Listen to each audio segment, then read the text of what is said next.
প্রিয় মৎস্য খামারি ভাই ও বন্ধুরা, আসসালামু আলাইকুম।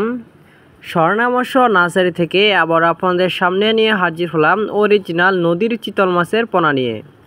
তো ভিউয়ার্স, আপনারা এখন যে মাছগুলো দেখতে পাচ্ছেন এটার সাইজ হলো 5 থেকে 6 ইঞ্চি অরিজিনাল নদীর চিতল মাছের পোনা।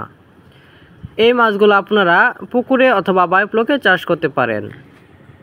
এই মাছগুলো আমরা সারা বাংলাদেশে হোম ডেলিভারির মাধ্যমে সেল দিয়ে থাকি। তো ভিউয়ার্স, আপনারা চাইলে আমাদের কাছ থেকে সরাসরি এসে নিয়ে যেতে পারেন অরিজিনাল নদীর চিতল মাছের পোনা। এই অরিজিনাল নদীর চিতল মাছের পোনা অনেকেই পুকুরে চাষ করে অল্প খরচে লাভবান হয়েছে। তো ভিউয়ার্স, আপনারা আর দেরি না করে এখনই আমাদের স্ক্রিনে দেওয়া নাম্বারে যোগাযোগ করে নিয়ে যান অরিজিনাল নদীর চিতল মাছের পোনা। আমাদের এখান থেকে আরও উন্নত মানের ভালো কোয়ালিটির মাছের পোনা সংগ্রহ করতে পারেন। তো ভিউয়ার্স, নতুন বছরের নতুন মাছের ভিডিও পেতে আমাদের চ্যানেলটি লাইক, কমেন্ট, সাবস্ক্রাইব করে রাখুন। আমাদের ঠিকানা ময়মনসিংহ, ত্রিশাল।